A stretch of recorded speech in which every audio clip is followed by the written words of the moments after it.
Sara cannot hide behind the veil of confidentiality. Lalong-lalo na yung perang yan ay pera ng taong bayan at dapat i-account niya. Kailangan din ay i-explain niya yung lumabas recently na affidavit ni Ramil Madriaga na yung confi funds ay hindi naman ginamit sa tama, ginamit pa para ma-bribe daw ng DepEd officials na in charge sa procurement. So anong ibig sabihin nun? Ang Confi and Intelligence Funds ay kailangan talagang ma-account natin sa napunta, sino si Mary Grace Piatos kasi baka mukhang gawa-gawang pangalan para pagtakpan yung bribery nila sa mga procurement officials ng DepEd. Alam naman po natin na ang may presidential ambitions ay si VP Sara. Sinabi niya na yan several times. Kaya ewan ko ba kung natitreaten siya, basta ang klaro po sa amin, tumigil na dapat siya sa pagpapalusot at imbis na kung ano-anong ginagawa niyang video o na Saturday morning, ay harapin na niya yung charges.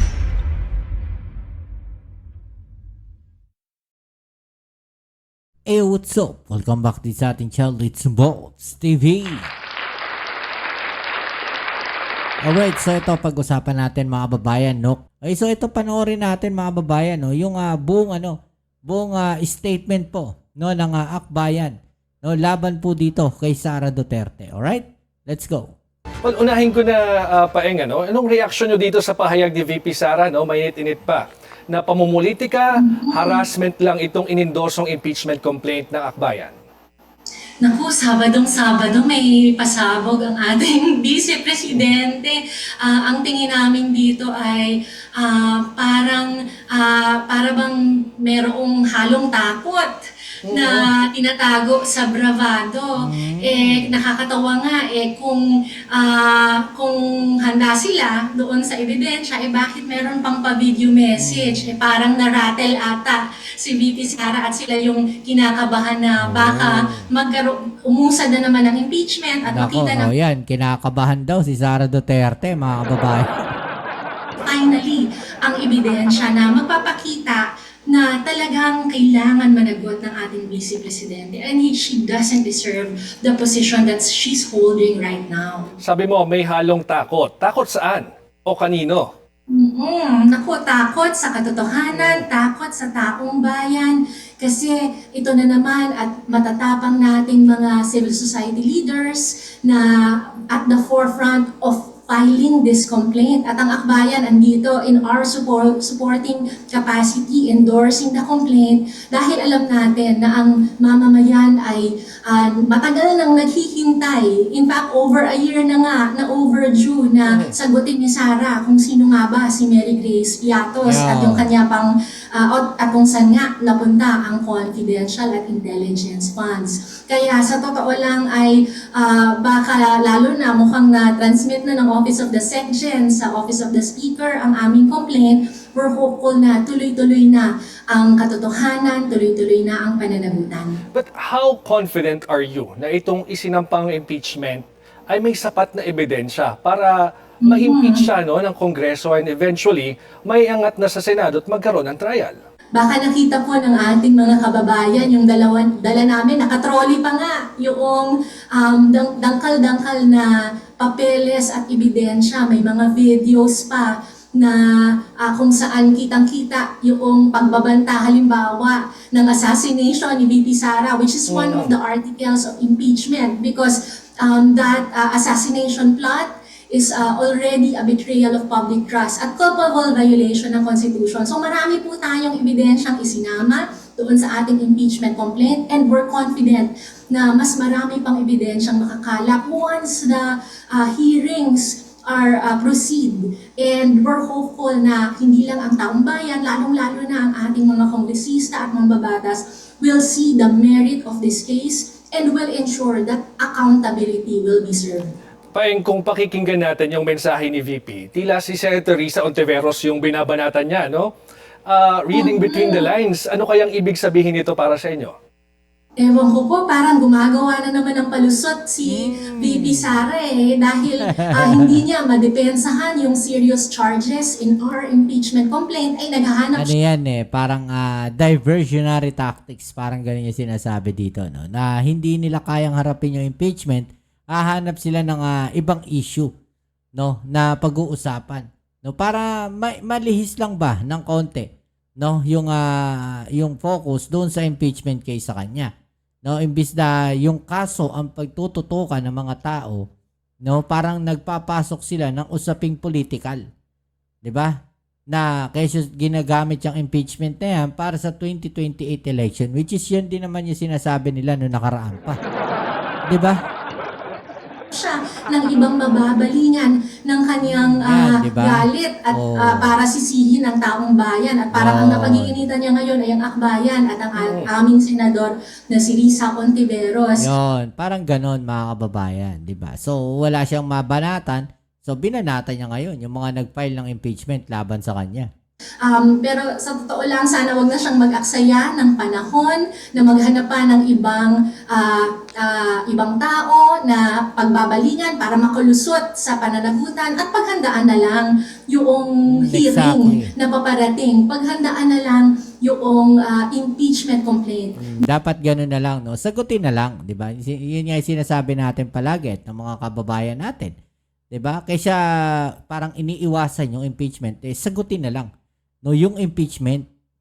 'Di ba? Kaysa iwasan, sagutin na lang yung impeachment. Kaysa kung ano-ano no yung ginagawa, kung ano-ano yung mga sinasabi, 'di ba?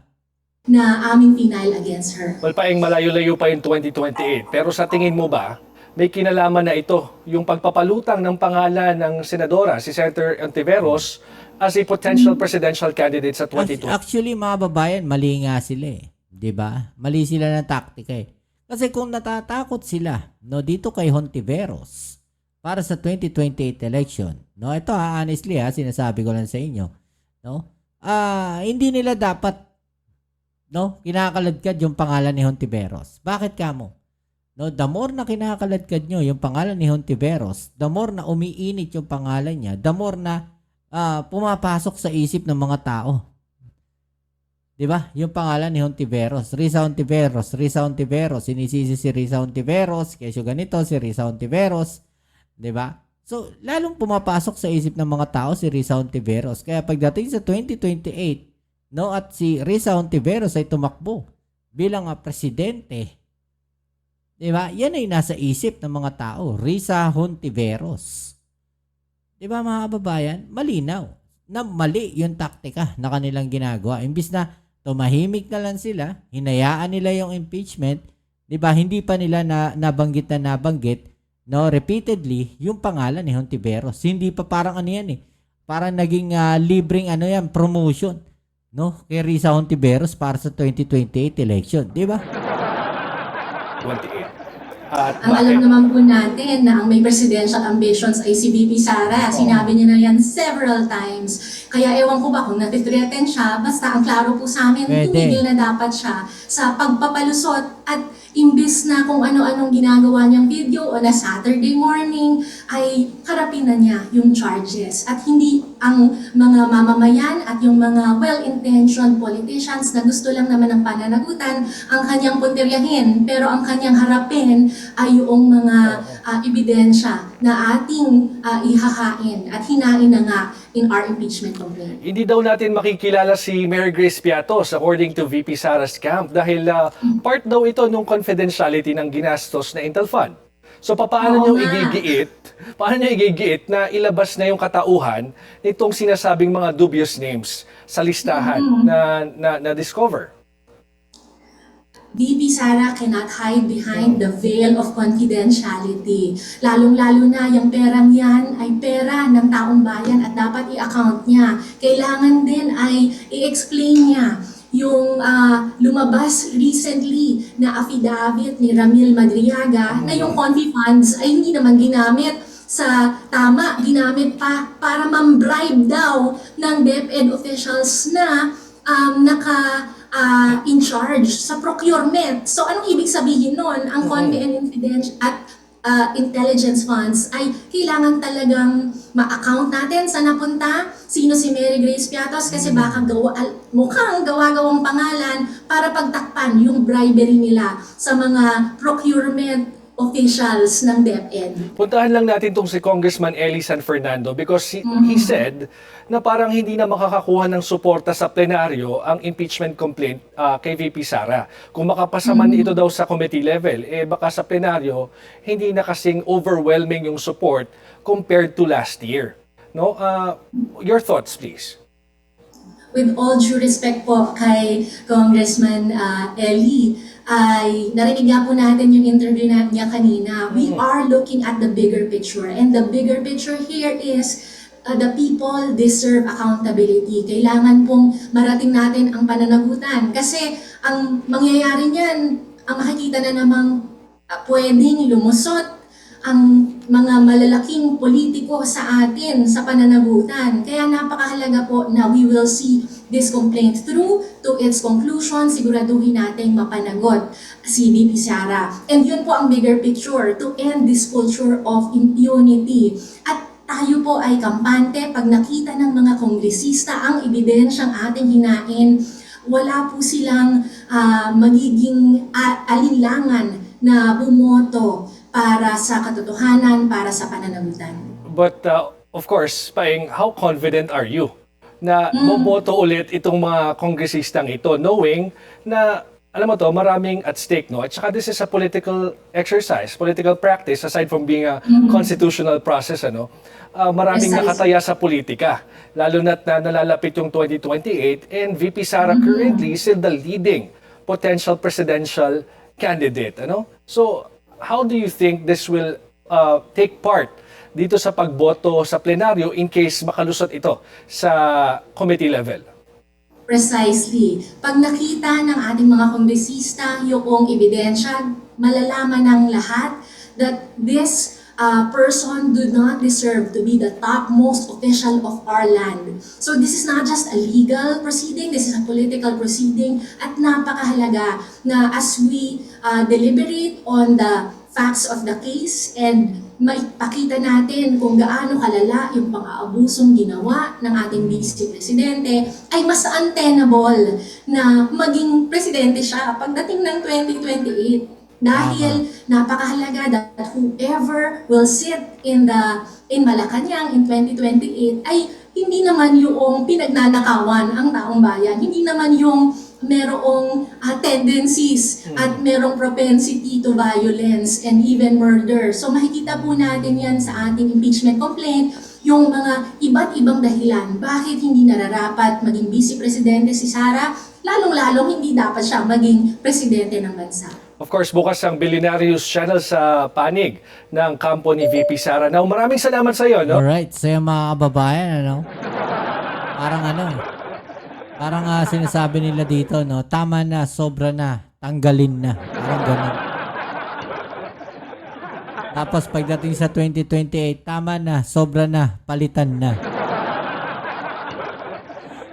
Okay, so yan, ano masasabi niyo dyan mga kababayan, no? I-comment sa ibaba yung mga opinion na tatanyang pag-usapan, alright? So, maraming salamat po sa inyong lahat mga kababayan. Kita-kits tayo sa ating next video upload. Ito muli ang inyong Kuya Mobs, Sumbobs TV. Peace. I'm out.